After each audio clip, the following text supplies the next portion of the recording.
요절 심화묵상 21번째 시간입니다. 살펴볼 말씀은 디도서 2장 11절로 14절 말씀이 되겠고요. 제목은 인간 창조의 최종 목표와 방법이라고 잡아보았습니다. 심화묵상을 위한 질문은 모두 7가지로 이루어져 있습니다. 본문 말씀과 7개의 심화묵상 질문을 먼저 읽어보도록 하겠습니다. 디도서 2장 11절부터 읽어보겠습니다. 11절 모든 사람에게 구원을 주시는 하나님의 은혜가 나타나 12절 우리를 양육하시되 경건하지 않은 것과 이 세상 정욕을 다 버리고 신중함과 의로움과 경건함으로 이 세상에 살고 13절 복스러운 소망과 우리의 크신 하나님 구주 예수 그리스도의 영광이 나타나심을 기다리게 하셨으니 14절 그가 우리를 대신하여 자신을 주심은 모든 불법에서 우리를 속량하시고 우리를 깨끗하게 하사 선한 일을 열심히 하는 자기 백성이 되게 하려 하심이라. 아멘. 네, 질문을 보겠습니다. 1번 모든 사람에게 구원을 주시는 하나님이라는 표현은 이중 예정론과 보편 구원론 중 어느 견해의 근거로 원용되나요? 2번 하나님의 은혜가 나타났다고 합니다. 하나님의 은혜가 무엇으로 어떻게 나타나나요? 3번 우리를 양육하신다고 합니다. 양육의 최종 목표가 무엇인가요? 4번 그가 우리를 대신하여 자신을 주신 이유가 무엇이라고 하나요? 5번 선한 일의 반대말은 악한 일입니다. 성경에서 선한 일은 무엇이고 악한 일은 무엇인가요? 6번 하나님이 처음부터 선한 일을 열심히 하는 자기 백성을 만드시지 않은 이유는 무엇인가요? 7번 선한 일을 열심히 하는 자기 백성들만 천국에 들어가는 것일까요? 그렇지 못한 사람들도 천국에 들어갈 수 있는 것일까요? 성경은 이에 관하여 뭐라고 하나요? 자, 이렇게 해서 모두 7개의 질문입니다. 자, 오늘 21번째 심화묵상 내용은 지난 시간에 진행했던 계시록 21장 5절로 8절 말씀 중에 하나님께서 이제 다 이루었도다라고 이렇게 말씀을 하시는데 다 이루셨다라는 것의 연장선상에서 살펴보고자 하는 그런 내용이 되겠습니다. 지난 시간에 우리는 하나님의 창조의 첫째 날부터 일곱째 날까지의 그 창조의 총 그 시간 중에 여섯째 날, 오후에 지금 현재 처해 있다라는 그런 그 이야기를 나누었고, 그 다음에 지금 우리가 그 하나님의 창조 과정의 그 노상에 있다. 창조의 그 중간에 위치해 있다. 라고 하는 부분도 우리가 잠깐 살펴보았습니다. 자, 이와 관련해서 하나님이 최종적으로 만들고자 하는 인간상이 무엇인가 하는 부분, 그 부분과 관련해서 오늘 디도서 2장 11절로 14절 말씀을 살펴보고자 합니다. 자, 1번부터 답을 찾아가면서 심화묵상 진행해 보도록 하겠습니다. 1번 모든 사람에게 구원을 주시는 하나님이라는 표현은 이중 예정론과 보편 구원론 중 어느 견해의 근거로 원용되나요? 11절입니다. 모든 사람에게 구원을 주시는 하나님의 은혜가 나타나 이렇게 되어 있죠. 자, 여기 보면 모든 사람에게 구원을 주시는 이라고 하는 이 표현이 있습니다. 자, 이 표현을 두고 지금 우리 그 기독교 교계에 크게 이제 대립되는 이제 칼뱅 선생의 이중 예정론과 그리고 요한 웨슬리 그 선생 계열의 보편 구원론, 구원 보편론 이 대립이 있다라는 것은 몇 번 언급한 바가 있는데요. 자, 이중 예정론은 이제 간략하게 얘기하면 하나님이 창세 전에 천국에 갈 사람과 지옥에 갈 사람을 미리 다 예정해 두셨다라는 것입니다. 그래서 우리가 천국에 가는지 지옥에 가는지는 우리의 어떤 그 노력에 의해서 가능한 것이 아니고 전적으로 하나님의 작정에 달려 있는 것이다. 라는 것이 이제 그 이중 예정론의 핵심 논지가 되겠습니다. 자, 반면에 요한 웨슬리 계열, 그러니까 알미니안이라고 불리는 그 계열에서는 하나님이 창세 전에 어떤 사람은 천국 그리고 어떤 사람은 지옥으로 이렇게 정해 두셨다라는 것은 납득할 수 없다라는 것입니다. 그래서 그 사람이 하기에 따라서 천국에 갈 수도 있고 지옥에 갈 수도 있다. 다만 그 전제로 하나님의 그 은혜를 전제로 한다. 이런 이제 그 이해가 바로 구원 보편론 내지는 보편 구원론입니다. 자, 이 11절 말씀을 보면 모든 사람에게 구원을 주시는 하나님의 은혜가 나타나 이렇게 되어 있죠. 자, 모든 사람에게 구원을 주신다. 이 표현이 이 알미니안들의 그 구원 보편론을 주장하는 알미니안들이 정말로 근거로 삼고 이야기하기 좋은 그런 구절이 된다라는 것이죠. 자, 이 말씀뿐만 아니라 이제 비슷한 그런 취지로 디모데전서 2장 4절도 이제 비슷한 맥락입니다. 디모데전서 2장 4절을 읽어보면요. 하나님은 모든 사람이 구원을 받으며 진리를 아는 데에 이르기를 원하시느니라. 이렇게 이제 선포가 되어 있습니다. 자, 이 말씀도 이제 알미니안들이 그 보편 구원론의 이제 그 근거로 주장하는 이제 그런 말씀이 됩니다. 하나님은 모든 사람이 구원을 받고 진리를 아는 데 이르기를 원하신다. 아니, 그런 하나님이 어떻게 어떤 사람은 천국, 어떤 사람은 지옥으로 미리 정해놓으실 수 있겠는가 하고 이제 반론을 제기하는 것이지요. 구원 보편론과 이중 예정론 중에 어떤 것이 더 성경에 합치되는 것인가? 이 부분은 이제 우리가 정말 열심히 깊이 연구하고 묵상해야 될 어떤 그런 내용인데요. 자, 어찌 되었든 간에 자, 1번 문제. 모든 사람에게 구원을 주시는 하나님이라는 표현은 이중 예정론과 보편 구원론 중 어느 견해에 근거로 원용되나요? 정답은 보편 구원론이 되겠습니다. 자, 그러면 여기에서 우리가 하나 생각해 볼 것은 이중 예정론자들 입장에서는 이 말씀을 어떻게 그러면 이해하고 있는가, 또 어떻게 이해해야 하는가라는 부분도 우리가 생각을 해 보아야 됩니다. 자, 이중 예정론자의 입장에서는 모든 사람에게 구원을 주시는 하나님의 은혜, 이거를 어떻게 해석할 수 있을까요? 또 그리고 어떻게 논리적으로 해석을 할까요? 자, 성도님들께서는 어떻게 알고 계시는지요? 네. 이제 제가 아는 바에서 말씀을 드리면 여기에서 모든 사람에게 구원을 주시는 하나님의 은혜가 나타나 이렇게 되어 있는데 여기에 모든 사람은 그 선택된 사람들을 모두 가리키는 표현이고 유기된 사람들은 제외된 표현이다. 이런 맥락으로 이제 이해하는 그런 논리가 제가 보기에는 일반적인 것 같습니다.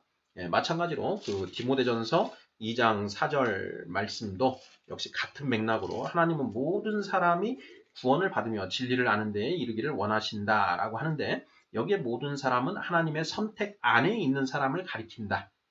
이렇게 이해를 하는 방식, 이게 하나가 가능한 논리고요. 자, 두 번째는 맞다. 하나님은 모든 사람이 구원을 받으며 진리를 아는 데에 이르기를 원하신다. 그리고 모든 사람에게 구원을 주시고자 한다. 하지만 그 구원을 받을 수 있는 자들은 오직 선택된 자들에 한정되고 유기된 자들은 이것을 누릴 수가 없다. 뭐 이런 논리로, 이런 방식으로 이해를 하는 것도 가능한 그런 논리 같습니다. 우리는 고린도 전서 13장 9절에서 이야기를 하는 것처럼 우리는 지금 부분적으로 알고 부분적으로 예언하는 그런 상황에 있습니다. 자, 온전한 것이 오기 전까지는 우리가 그런 수밖에 없다. 자, 고린도전서 13장 9절을 보면 우리는 부분적으로 알고 부분적으로 예언하니 10절 온전한 것이 올 때에는 부분적으로 하던 것이 패하리라 이렇게 되어 있습니다. 자, 이 말씀에 대해서도 우리가 심화 묵상을 전개한 적이 있었는데요. 우리가 부분적으로 알 수밖에 없다. 라고 성경이 선포를 하고 있으니 내가 아는 것이 부분적인 것에 불과하다.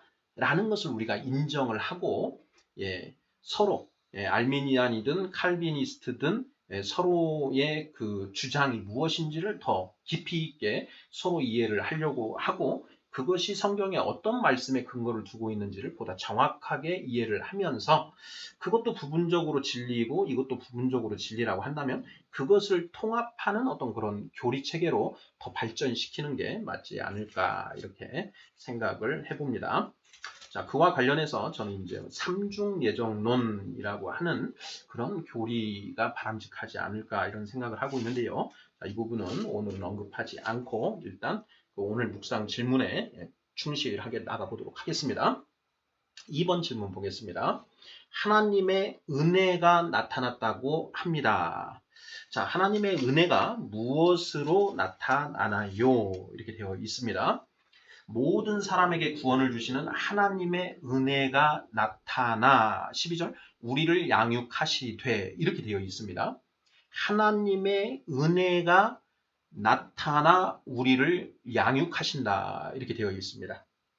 자, 그러면 하나님의 은혜가 무엇으로 어떻게 나타나는가 하는 것 이것에 대한 답을 우리가 찾아볼 수 있습니다.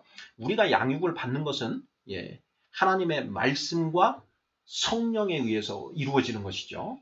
성령님의 조명하심에 의해서 하나님이 우리에게 은혜로 주신 그 말씀을 우리가 깨달아 알므로써 하나님의 뜻을 알게 된다라는 것이죠. 결국 하나님의 은혜가 무엇으로 어떻게 나타나나요? 말씀과 성령으로 나타난다라는 것이죠. 자, 말씀은 하나님이 그 선지자들을 통해서 계시 또 예수님이 오셔서 천국의 비밀들을 가르쳐 주셔서 우리에게 성경 66권으로 이렇게 나타나 있는 것이고요. 자, 성령은 우리 안에 임재하셔서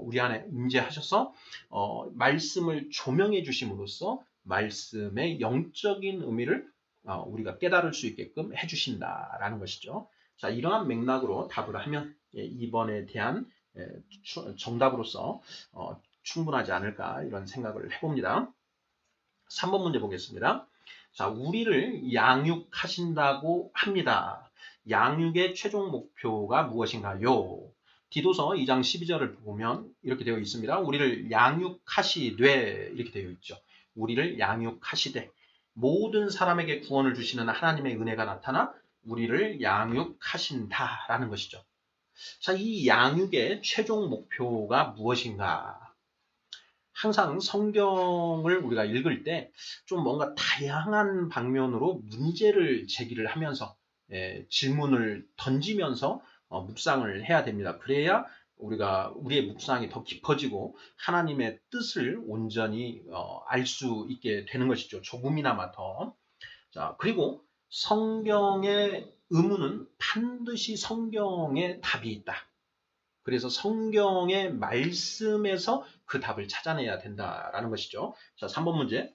우리를 양육하신다고 합니다. 양육의 최종 목표가 무엇인가요? 양육의 최종 목표. 네. 자, 저는 골로새서 먼저 1장 28절에서 답을 찾아보았습니다. 골로새서 1장 28절 읽어보겠습니다.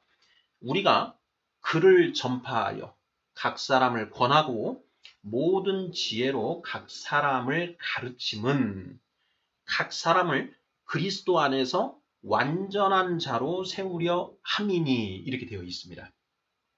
다시 한번요. 자, 우리가 그를 전파하여 각 사람을 권하고 모든 지혜로 각 사람을 가르침은 각 사람을 그리스도 안에서 완전한 자로 세우려 함이니 이렇게 되어 있는 것이죠. 자, 여기에 완전한 자 이런 표현이 있습니다. 자, 도대체 성경이 말하는 완전한 자는 어떤 자인가? 이 부분도 이제 우리가 의문을 가지고 답을 찾아야 되는데요. 그 답은 히브리서 5장 14절에서 찾아볼 수 있습니다. 이 완전한 자는 곧 장성한 자이고 그 장성한 자는 곧 신령한 자이다. 그래서 성경 고린도전서 2장과 3장 1절 부분을 보면 2장 6절부터 자, 완전한 자, 장성한 자, 신령한 자가 같은 동의어 개념으로 이렇게 사용되고 있습니다. 자, 그리고 히브리서 5장 14절은 장성한 자가 어떤 사람인지 정의를 내리고 있습니다. 읽어보겠습니다. 단단한 음식은 장성한 자의 것이니 그들은 지각을 사용함으로 연단을 받아 선악을 분별하는 자들이니라. 이렇게 되어 있습니다. 장성한 자는 어떤 사람이냐? 지각을 사용함으로 연단을 받아 훈련을 받아서 선악을 분별하는 자들이다. 선악을 분별하는 자들. 하나님 말씀을 묵상하는데 충분한 훈련을 받아서 이제 이 옳고 그름을 하나님 말씀을 기준으로 분별할 수 있게 된 자들, 이런 자들이 바로 장성한 자다. 장성한 자 이퀄 완전한 자, 온전한 자, 신령한 자, 이렇게 성경이 표현하고 있다라는 것입니다. 사실 이제 완전한 자를 이제 성경은 이렇게 정의를 하고 있는데 또 다른 표현으로 한번 우리가 표현을 해본다면 저는 이렇게도 표현을 할 수 있다고 생각을 합니다. 하나님의 말씀과 성령님의 인도하심에 온전히 순종하게 된 자가 바로 완전한 자다. 다시 한번요. 하나님의 말씀과 성령님의 인도하심에 온전히 순종하게 된 자가 완전한 자다라는 것입니다. 세상에 믿지 않는 사람들은 이제 성인 군자라는 이런 표현을 쓰지요. 완전히 이렇게 고결하고 그 흠이 없이 만들어진 자. 이런 사람을 이제 우리가 성인군자라고 하는데 성경이 말하는 장성한 자, 완전한 자, 신령한 자는 그런 개념이라기보다는 하나님의 말씀과 성령님의 인도하심에 온전히 순종하게 된 자, 이런 개념으로 이해하면 맞지 않을까 이런 생각도 해봅니다. 자, 다음 4번 문제 보겠습니다.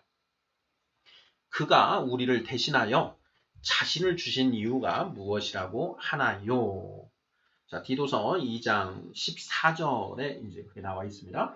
그가 우리를 대신하여 자신을 주심은 모든 불법에서 우리를 속량하시고 우리를 깨끗하게 하사 선한 일을 열심히 하는 자기 백성이 되게 하려 하심이라 이렇게 되어 있습니다. 바로 이 본문에서 그대로 답을 하면 되겠습니다. 그가 우리를 대신하여 자신을 주신 이유가 무엇이라고 하나요? 정답은 모든 불법에서 우리를 속량하시고 우리를 깨끗하게 하사 선한 일을 열심히 하는 자기 백성이 되게 하려 하심이라. 이렇게 답을 하면 정답이 되겠습니다. 다음 5번 질문 보겠습니다. 선한 일의 반대말은 악한 일입니다. 자, 성경에서 선한 일은 무엇이고 악한 일은 무엇인가요? 이렇게 질문이 되어 있습니다. 자, 선한 일은 무엇이고 악한 일은 무엇인가? 자, 우리 성도님들께서는 자, 성경에서 자, 선한 것은 무엇이고 악한 것은 무엇입니까? 라고 이제 그 불신자들이나 초신자가 물어봤다. 그러면 우리 성도님들께서는 뭐라고 답변을 하시겠습니까? 하는 그런 질문입니다. 저는 이와 관련해서 간단하게 선한 일은 하나님의 말씀을 따라 행하는 행위가 선한 일이고 악한 일은 하나님의 말씀에 거역하여 하나님의 말씀에 반하여 행하는 행위가 악한 일이다. 이렇게 답을 하면 되지 않을까 이렇게 생각을 합니다. 자, 그 근거와 관련해서 마태복음 7장을 한번 찾아보도록 하겠습니다. 자, 마태복음 7장 예수님의 산상수훈 중에 보면 바로 우리가 너무나도 잘 아는 이런 말씀이 있지요. 자, 21절 말씀입니다. 마태복음 7장 21절. 나더러 주여 주여 하는 자마다 다 천국에 들어갈 것이 아니요 다만 하늘에 계신 내 아버지의 뜻대로 행하는 자라야 들어가리라. 이렇게 말씀을 하십니다. 자, 그때 22절. 자, 그날에 많은 사람이 나더러 이르되 주여 주여 우리가 주의 이름으로 선지자 노릇하며 주의 이름으로 귀신을 쫓아내며 주의 이름으로 많은 권능을 행하지 아니하였나이까 하리니. 23절. 그때에 내가 그들에게 밝히 말하되 내가 너희를 도무지 알지 못하니 불법을 행하는 자들아 내게서 떠나가라 하니라. 이렇게 되어 있습니다. 자, 불법을 행하는 자들아. 이 불법을 행하는 것이 곧 악한 일인 것이지요. 자, 불법을 행하는 것이 무엇이냐? 아버지의 뜻대로 행하는 자가 아닌 자들이 바로 불법을 행하는 자들이다. 라는 것이죠. 곧 불법을 행하는 자들은 아버지의 뜻대로 행하지 않는 자다. 아버지의 뜻은 하나님의 말씀, 성경 66권에 기록된 말씀으로 표출이 되어 있지요. 그래서 결국 하나님의 말씀에 거역하여 행하는 것, 이것이 악한 일이다. 이렇게 답을 하면 전적으로 성경 말씀에 근거한 정답이 되지 않을까 이렇게 생각을 해봅니다. 자, 6번 문제 보겠습니다.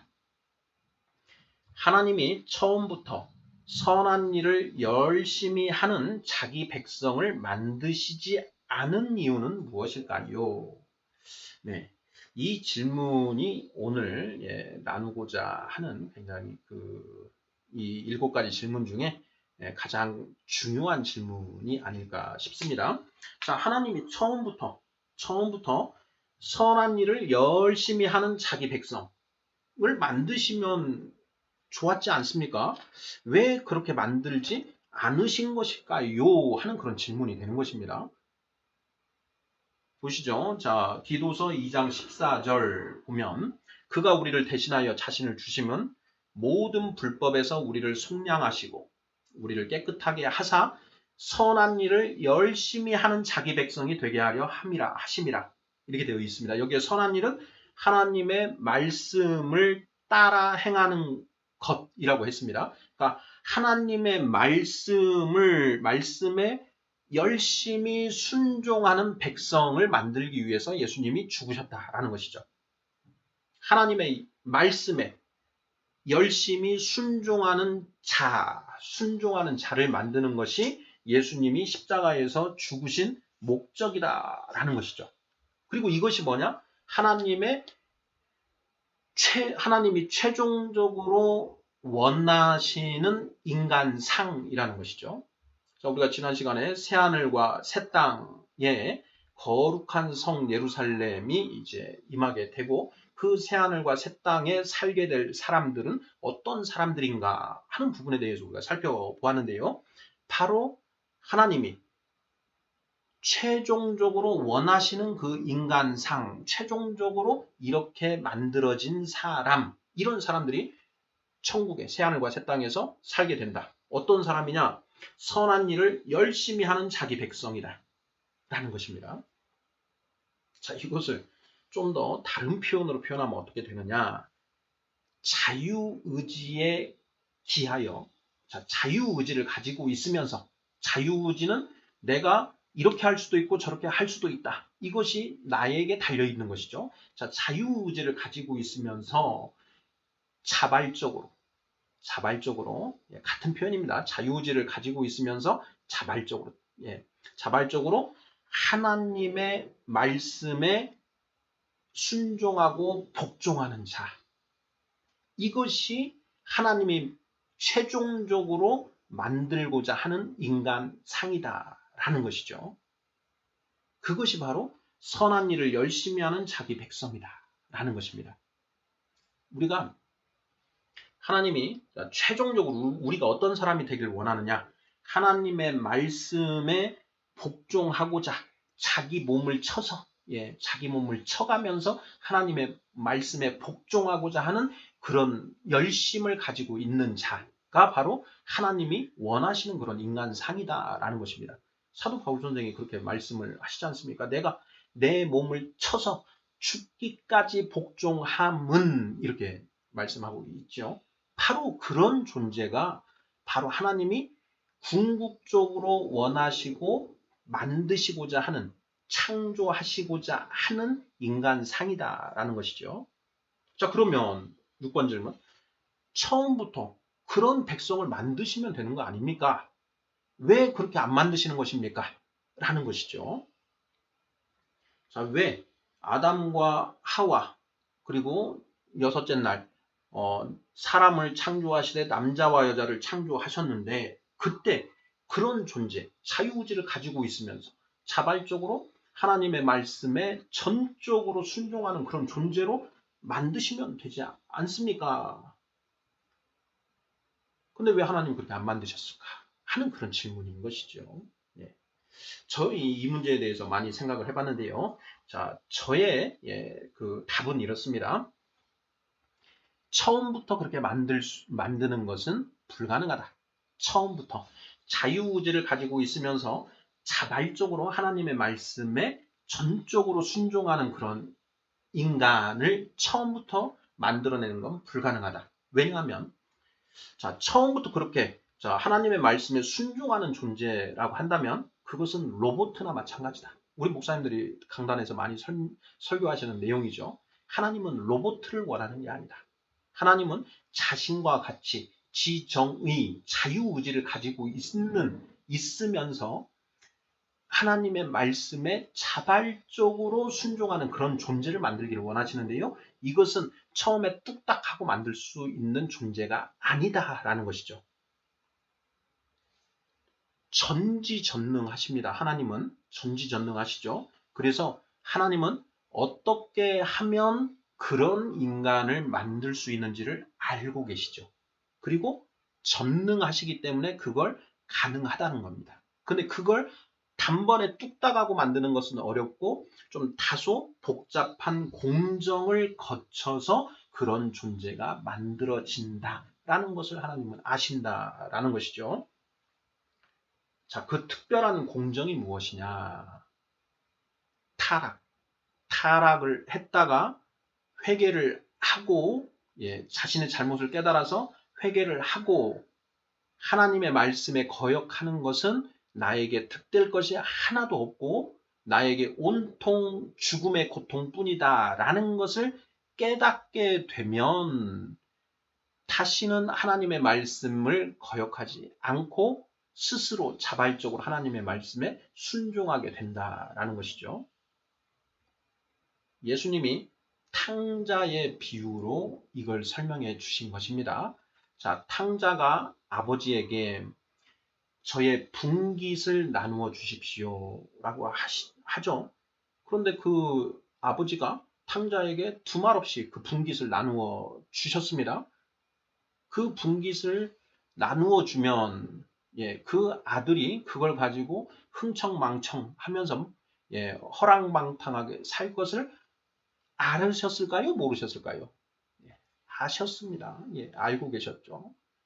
자, 그리고 그 아들이 그런 허랑방탕의 끝에 내가 아버지를 떠나서 사는 삶이 이렇게 비참하다라는 것을 그런 비참한 생활에 빠질 것도 아셨을 것이고요.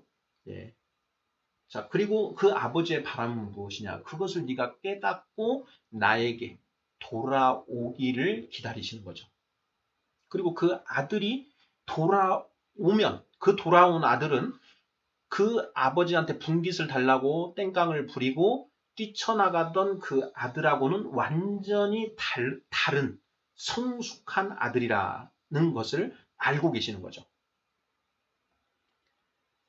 사람이 아버지를 떠나서 개고생, 죽을 고생을 하고 나서 아버지랑 함께 있는 것이 얼마나 좋은 것인지를 알게 되면 아버지께 돌아오고 아버지가 무슨 말씀을 하시든 간에 그 아버지 말씀에 순종하면서 살게 된다 라는 것을 그 아버지는 알고 있었다라는 것이죠. 바로 우리 하나님 아버지께서 그걸 아시고 계신다라는 것입니다. 그래서 예수님이 천국은 이 탕자의 비유로서 그 천국을 설명해 주신다라는 것이죠. 그래서 하나님은 이렇게 자유의지에 기하여 자발적으로 하나님의 말씀에 순종하는 존재를 만들기 위해서는 특별한 이 복잡한 공정이 필요하다는 것을 전지하신 하나님은 알고 계셨고요. 그 또 전능하신 하나님이시기에 그 과정들을 지금 진행하고 계신다라는 것입니다. 그래서 성경의 이 부분은 창조, 타락, 회복이 아니고 창조, 타락, 회복을 거쳐서 거룩까지 간다라는 것이죠. 창조, 타락, 회복, 거룩. 그래서 하나님의 최종 목표는 거룩한 인간을 만든다라는 것이죠. 그 거룩한 인간은 어떤 존재냐? 자유의지에 기하여 자발적으로 하나님께 순종하는 존재. 바로 이렇게 거룩하게 된 인간들이 바로 새하늘과 새 땅의 영생을 누리며 살게 되는 존재다.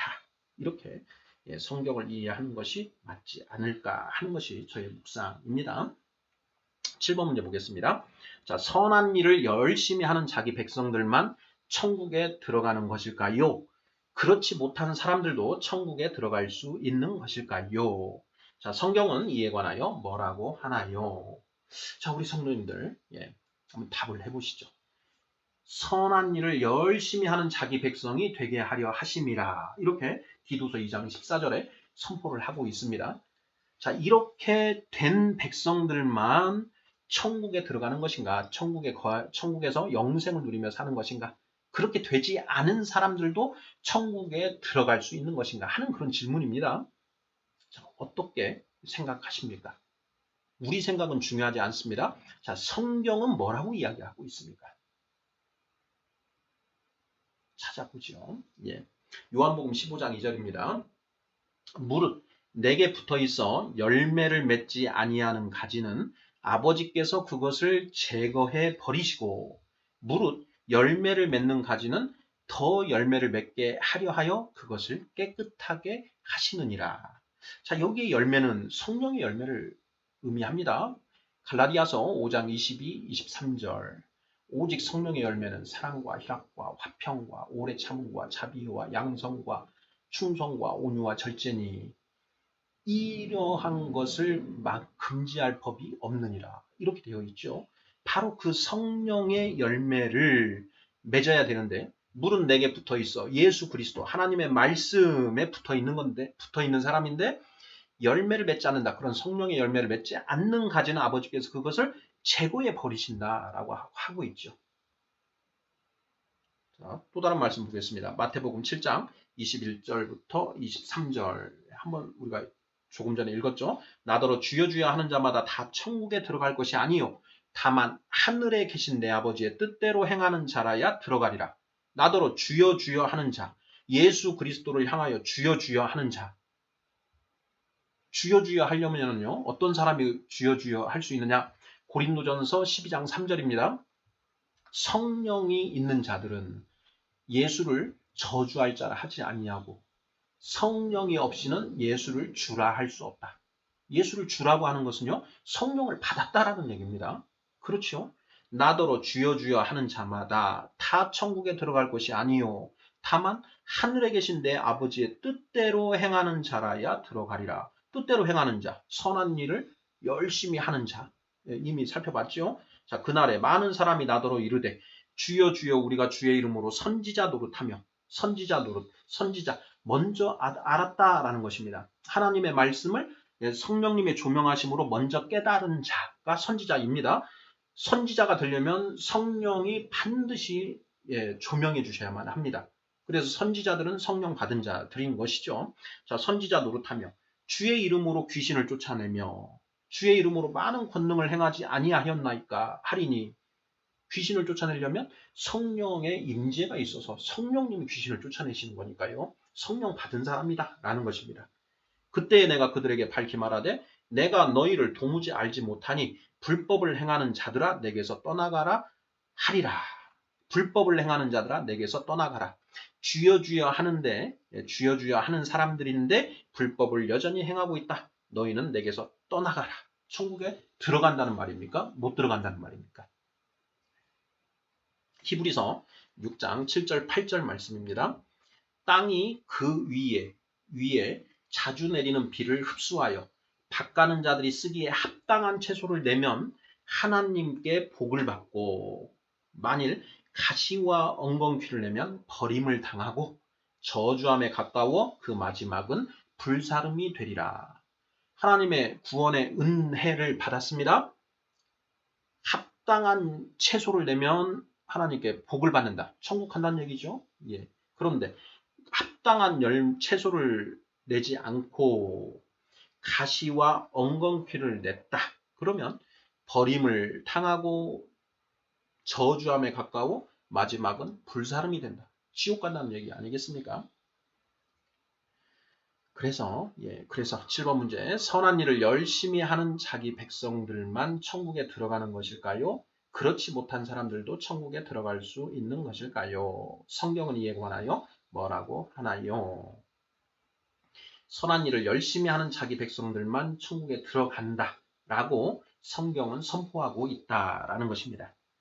자, 이와 관련해서 다른 말씀들을 보면 그냥 예수 그리스도만 믿으면 구원받았다라고 하는데 그 말씀은 그러면 틀린 말씀입니까? 이렇게 이제 반박을 할 수 있겠지요.